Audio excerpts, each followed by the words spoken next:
我覺得一個成功西九咧，即係其實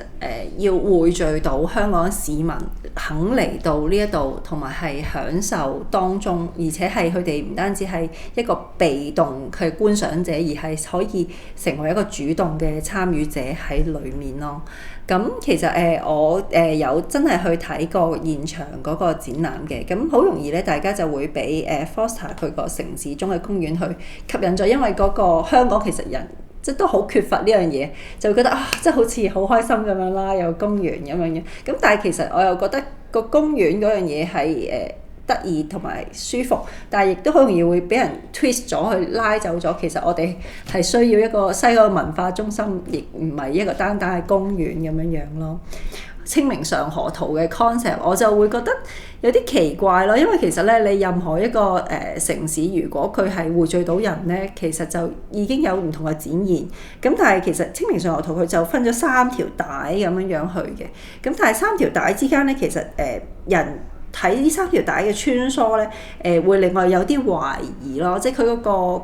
因為人佢要有個動力先會向即係嗰個方向行㗎嘛。咁但係佢呢一個就會令我覺得啲人會唔會喺度容易喺度流連咧咁樣樣。咁但係咧你但係佢嗰度有個比較得意嘅就係佢即係有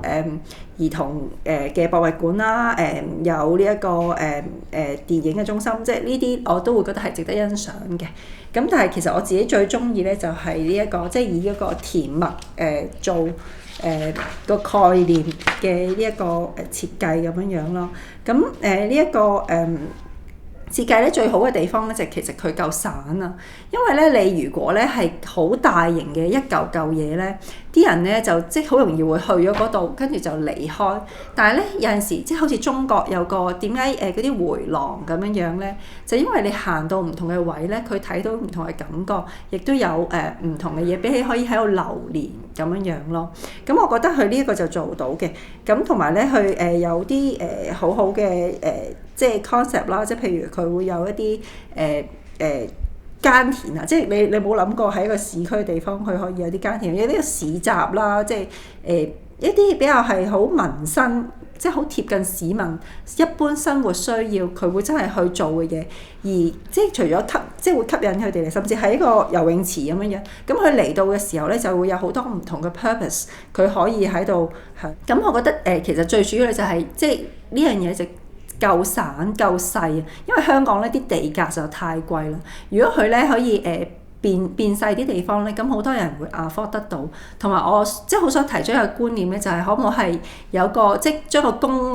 屋呢個 concept 咧就擺咗喺呢一個西九嘅文化當中嘅。因為佢係講緊咧係有好多其實香港藝術家咧，我識嘅朋友啦，其實根本咧佢哋係即係都係一樣係住緊公屋㗎咋。咁但係其實佢哋個創作嘅空間就好少咯。如果佢係即係有一批公屋係 for 香港嘅藝術家佢去申請嘅話，佢可以係喺度做嘢，亦都可以好似前鋪後居咁樣樣咧。咁佢哋就會真係喺度生活啊。因為當一笪地方你有人喺度生活嘅時候咧，咁佢就會有即係個能量會喺度咯。如果唔係冇人，即係冇一啲真係中意藝術嘅人喺度生活咧，咁你夜晚其實就會即係好似中環咁，你係會被成個即係抽空咁樣樣咯。好多市民咧，其實可能會傾好多唔同嘅藝術嘅 project 啊，或者去搞一啲譬如電影嘅製作啊，獨立嘅即係一啲好小型嘅製作，甚至係一啲嘅有啲人佢好想畫畫啊，咁佢可能有啲咧。有屋企真係冇，我有識啲朋友佢真係好中意畫畫，但係屋企真係冇空間嘅。咁有冇啲短期嘅租約嘅一啲地方，或者係一啲用具嘅即係借用嘅地方？即係譬如去一個市民佢想玩獨立電影，佢真係冇錢冇器材嘅，咁佢可以嚟到去借用一啲嘅設施，然後喺嗰度就做一啲佢自己嘅 workshop 或者 project 咁樣咯。咁而嗰個價錢亦都係即係我講緊係一個公屋嘅諗法啦。咁當然你話其實呢個西九區其實佢本身已經有一啲好高檔嘅嘢啦，亦都有一啲即係比較中產啲嘅嘢。咁亦都佢見到亦都有啲市民即係實際生活上會用到嘅嘢。如果加埋呢個